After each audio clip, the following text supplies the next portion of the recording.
وَإِذَا سَأَلَكَ عِبَادِي عَنِّي فَإِنِّي قَرِيبٌ أُجِيبُ دَعْوَةَ الدَّاعِ إِذَا دَعَانِ.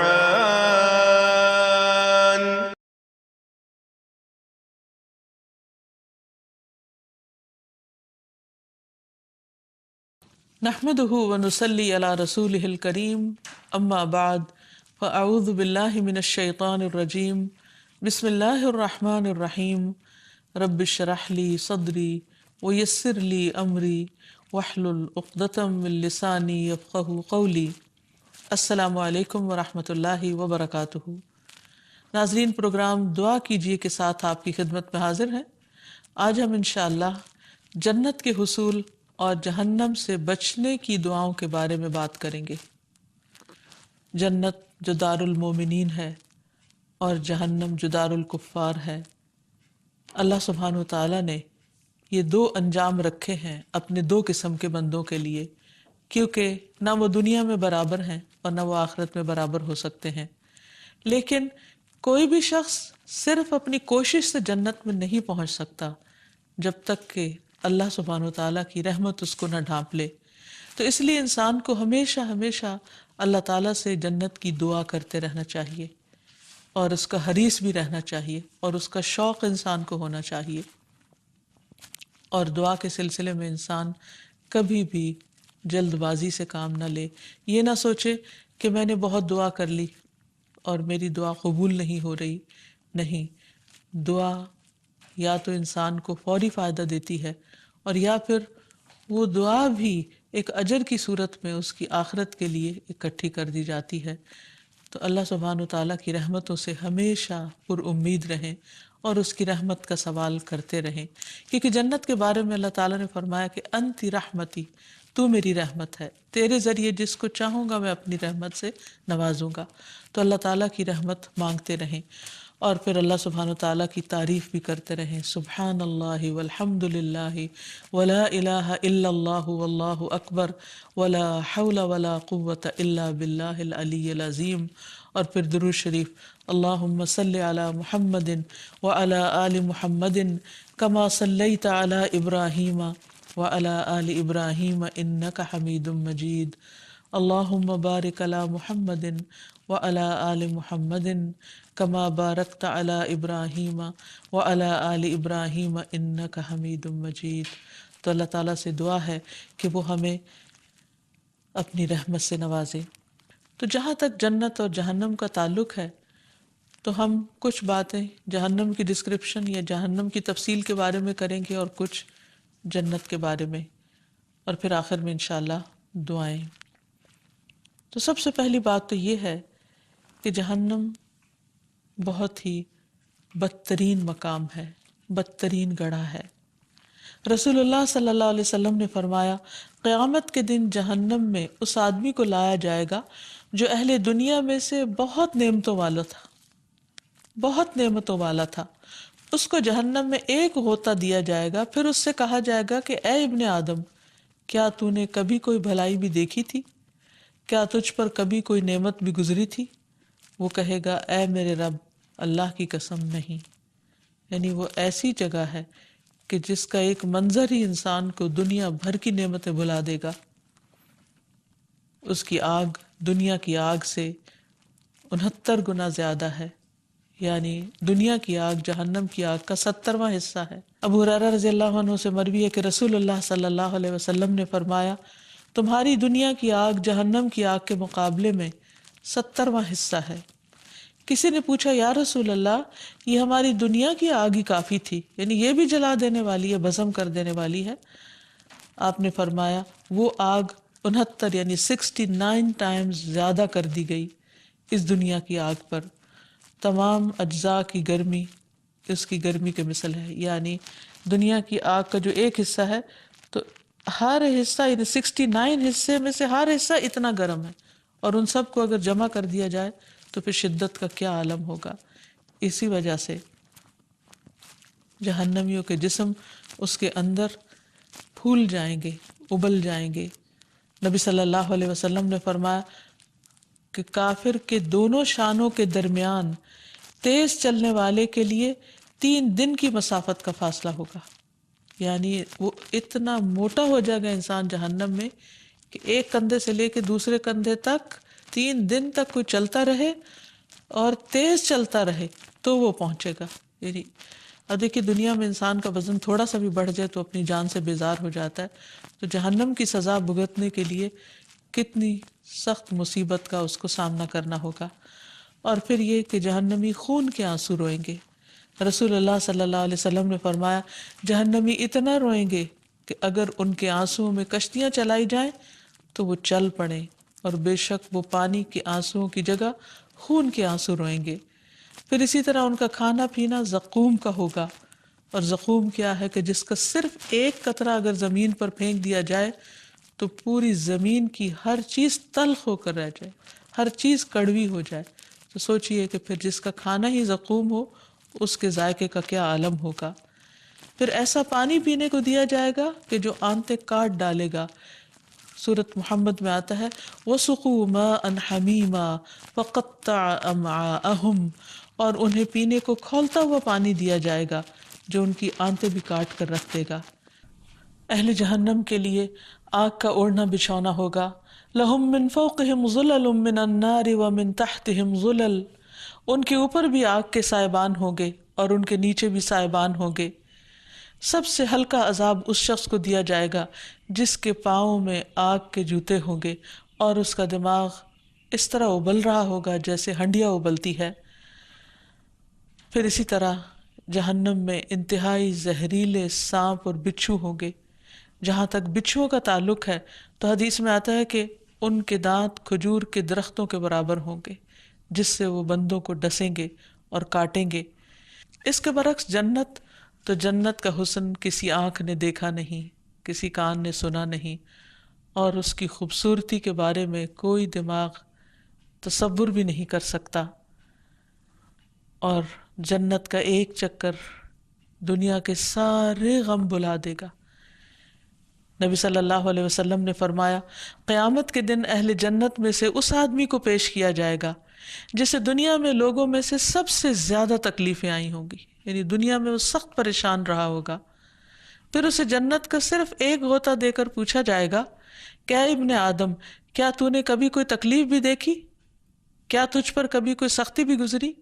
تو وہ کہے گا اے میرے رب، اللہ کی قسم نہیں، کبھی کوئی تکلیف میرے پاس سے نہیں گزری اور نہ میں نے کبھی کوئی شدت اور سختی دیکھی. یعنی جنت ایسی خوبصورت جگہ ہے کہ اس کے اثرات بھی انسان کے دل و دماغ پر ایسے ہوں گے کہ ماضی کے بھی سارے غم بھلوا دیں گے. پھر اہل جنت کی صفات میں یہ بھی آتا ہے کہ وہ لوگ آپس میں نہ اختلاف کریں گے، نہ آپس میں بغض رکھیں گے، بلکہ ان سب کے دل ایک دل کی طرح ہوں گے. یعنی کوئی کسی کے بارے میں برا گمان نہیں کرے گا، سب ایک دوسرے سے محبت کرنے والے ہوں گے. جس طرح ان کے دل پاک صاف ہوں گے اسی طرح ان کے جسم بھی صاف ستھرے ہوں گے. نہ وہ تھوکیں گے، نہ ان کی ناک سے کوئی آلائش آئے گی اور نہ جسم کے کسی اور حصے سے کوئی گندگی آئے گی. پھر اسی طرح جنتی عورت کا لباس اتنا خوبصورت ہوگا، آپ نے فرمایا اگر جنت کی کوئی عورت زمین کی طرف جھانک بھی لے تو ان دونوں یعنی زمین و آسمان کے درمیان جو کچھ بھی ہے وہ روشن ہو جائے گا اور خوشبو سے معطر ہو جائے گا، یعنی صرف جھانکنے سے. اور اس کے سر کا دوپٹہ بھی دنیا اور اس کی ساری چیزوں سے بڑھ کر ہے. پھر اسی طرح جنت کا حسن و جمال بھی بے مثال ہے. ابو ہریرہ کہتے ہیں کہ جنت کی دیوار سونے اور چاندی کی اینٹ سے بنی ہوئی ہے اور اس کی سیڑھیاں یاقوت اور موتیوں کی ہوں گی، اس کی نہروں کی کنکریاں موتی ہوں گی اور اس کی مٹی زعفران ہوگی. اور سب سے بڑی بات یہ کہ انسان کو صحت مند جسم دیا جائے گا. پکار کر بتایا جائے گا، ایک آواز دینے والا آواز دے گا کہ اے اہل جنت، تم ہمیشہ صحت مند رہو گے، کبھی بیمار نہ ہوگے، تم زندہ رہو گے، کبھی نہیں مرو گے، تم آرام میں رہو گے، بس تمہیں کبھی تکلیف نہیں آئے گی. جنت وہ جگہ ہے جہاں انسان کی ساری خواہشات پوری کر دی جائیں گی. وَلَكُمْ فِيهَا مَا تَشْتَهِي أَنفُسُكُمْ وَلَكُمْ فِيهَا مَا تَدَّعُونَ نُزُلًا مِّن غَفُورٍ رَحِيمٍ. وہاں تمہارا جو جی چاہے گا تمہیں ملے گا اور جو کچھ تم مانگو گے وہ تمہارا ہوگا. یہ بخشنے والے مہربان رب کی طرف سے مہمانی ہوگی۔ وہاں سونے اور چاندی کے باغات ہوں گے۔ رسول اللہ صلی اللہ علیہ وسلم نے فرمایا جنت میں 2 باغ چاندی کے ہوں گے جن کے تمام برتن اور تمام دوسری چیزیں چاندی کی ہی ہوں گی، اور 2 سونے کے باغ ہوں گے جن کے برتن اور تمام چیزیں سونے کی ہوں گی۔ پھر اسی طرح اور تو اور ان کی کنگھیاں وہ بھی سونے کی ہوں گی، اور ان کی انگیٹھیوں میں جلانے کے لیے خوشبودار لکڑی ہوگی، یعنی پورا ماحول معطر ہوگا۔ پھر سونے کے برتن ہوں گے۔ سورۃ الزخرف میں فرمایا يطاف عليهم بصحاف من ذهب وأكواب وفيها ما تشتهيه الأنفس وتلذ الأعين وأنتم فيها خالدون۔ ان کے سامنے سونے کی پلیٹوں اور ساغر کا دور چلے گا، اور وہاں وہ سب کچھ موجود ہوگا جو دلوں کو بھائے اور آنکھوں کو لذت بخشے، اور تم وہاں ہمیشہ رہنے والے ہو، ہمیشہ رہو گے۔ اور پھر یہ کہ انسان کو کسی قسم کی کوئی جد و جہد اور محنت مشقت نہیں کرنی پڑے گی، وہ تو سب دنیا میں ہی کر لی اس نے، اب تو صرف جزا ہی جزا ہے، لطف ہی لطف اٹھانے کا وقت ہے۔ انسان کوئی ڈرنک طلب کرے گا یا پھر جنت کی کسی بھی نعمت کی خواہش کرے گا تو وہ خود اس تک پہنچ جائے گی۔ ابو امامہ فرماتے ہیں کہ جنت والوں میں سے ایک شخص جنت کی شراب کی خواہش کرے گا تو برتن اس کے ہاتھ میں آ جائے گا اور وہ پی لے گا، پھر وہ برتن اپنی جگہ پر واپس چلا جائے گا۔ صرف خواہش کرنے کی دیر ہے، صرف خواہش کرنے پر ہی کھانا مل جائے گا، یعنی انتظار بھی نہیں کرنا پڑے گا۔ ابو امامہ کہتے ہیں کہ جنتی شخص جنت کے پرندوں میں سے ایک پرندے کے کھانے کی خواہش کرے گا اور وہ اس کے ہاتھ میں پکا ہوا اور ٹکڑے کیے ہوئے کی صورت میں آ گرے گا۔ پھر اسی طرح جنت میں بہترین خادم ہوں گے۔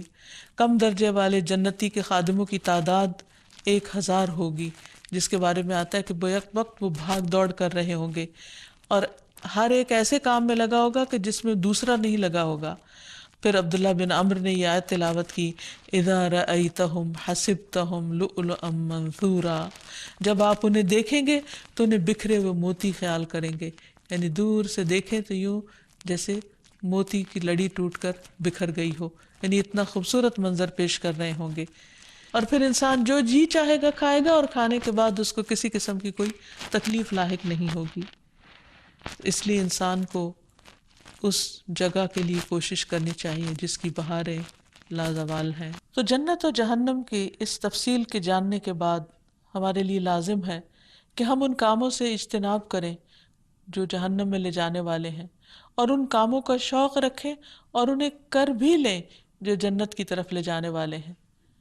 تو چند ایک وہ کام جو جہنم میں لے جانے والے ہیں، ان میں سب سے پہلے شرک۔ اللہ تعالیٰ فرماتے ہیں اِنَّهُ مَن يُشْرِكْ بِاللَّهِ فَقَدْ حَرَّمَ اللَّهُ عَلَيْهِ الْجَنَّةَ وَمَأْوَاهُ النَّارُ، جو شخص اللہ سے شرک کرتا ہے اللہ نے اس کے لیے جنت حرام کر دی اور اس کا ٹھکانہ دوزخ ہے۔ پھر نماز نہ پڑھنا۔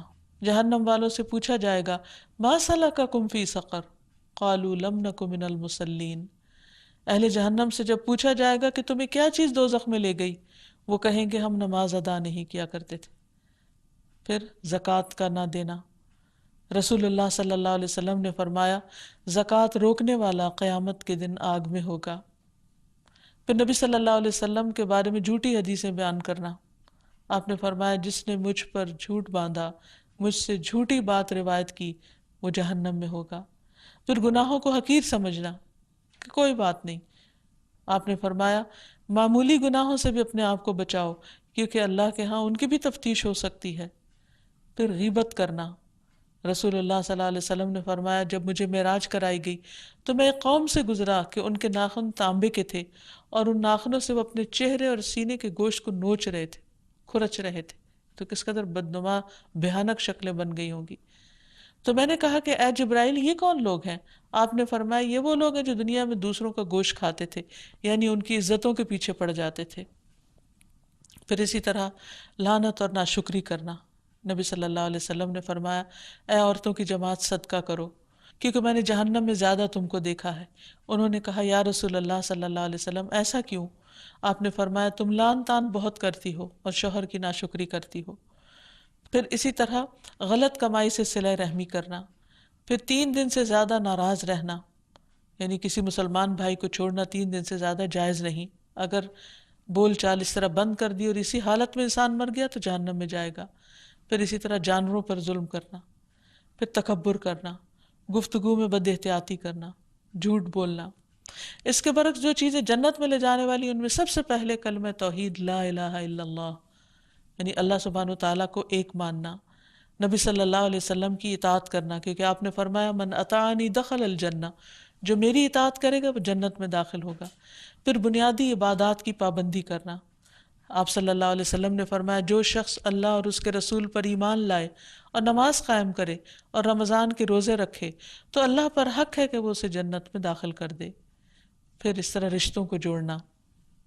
ایک آدمی نبی صلی اللہ علیہ وسلم کی خدمت میں حاضر ہو کر پوچھنے لگا کہ مجھے ایسا عمل بتا دیجئے جو مجھے جنت کے قریب کر دے اور دوزخ سے دور کر دے۔ آپ نے فرمایا اللہ کی عبادت کرو اور اس کے ساتھ کسی کو شریک نہ کرو، نماز قائم کرو، زکوٰۃ ادا کرو اور اپنے رشتہ داروں سے صلہ رحمی کرو۔ پھر اسی طرح اللہ کی اطاعت کے ساتھ ساتھ شوہر کی فرما برداری کرنا۔ رسول اللہ صلی اللہ علیہ وسلم نے فرمایا جو عورت 5 وقت نماز پڑھتی ہے، رمضان کے روزے رکھتی ہے، اپنی شرمگاہ کی حفاظت کرتی ہے، اپنے شوہر کی اطاعت کرتی ہے، اس سے کہا جائے گا کہ جنت کے جس دروازے سے چاہو داخل ہو جاؤ۔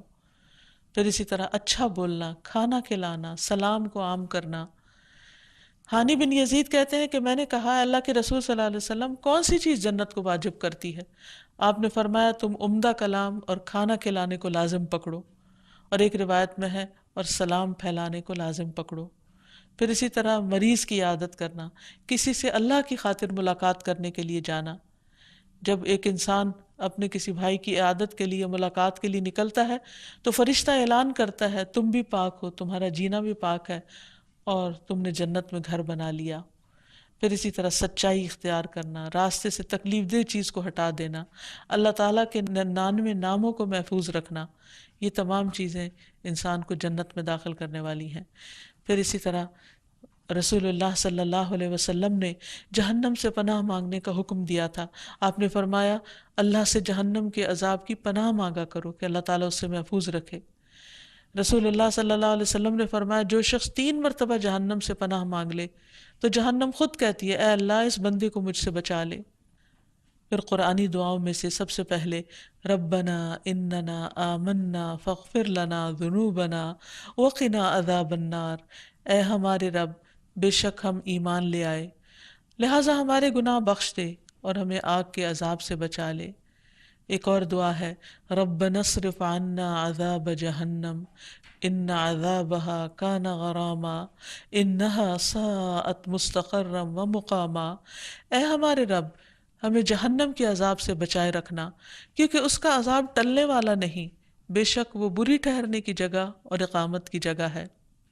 پھر ہے ربنا ما خلقت هذا باطلا سبحانک فقنا عذاب النار، اے ہمارے رب تو نے یہ بے مقصد پیدا نہیں کیا، تو پاک ہے سو ہمیں آگ کے عذاب سے بچا۔ پھر ایک اور دعا ہے ربنا انک من تدخل النار فقد اخزیتہ وما للظالمین من انصار، اے ہمارے رب بلا شبہ تو جسے آگ میں ڈالے یقیناً تو نے اس کو رسوا کر دیا اور ظالموں کے لیے کوئی مددگار نہیں۔ اسی طرح نبی صلی اللہ علیہ وسلم نے جو دعائیں سکھائیں ان میں ہے اللہم انی اعوذ بک من الکسل والحرم والمأثم والمغرم ومن فتنة القبر وعذاب القبر ومن فتنة النار وعذاب النار، اے اللہ بے شک میں تیری پناہ مانگتا ہوں سستی سے، بہت زیادہ بڑھاپے سے، گناہ سے، قرض سے، قبر کی آزمائش اور عذاب سے، اور آگ کی آزمائش اور آگ کے عذاب سے۔ پھر اسی طرح انسان رات کو سوتے وقت جہنم سے اللہ کی پناہ مانگے۔ نبی صلی اللہ علیہ وسلم بستر پر لیٹ کر یہ دعا پڑھتے الحمدللہ الذی کفانی و آوانی، الحمدللہ الذی اطعمنی و سقانی، الحمدللہ الذی من علی فافضل، اللہم انی اسألک بعزتک ان تنجینی من النار۔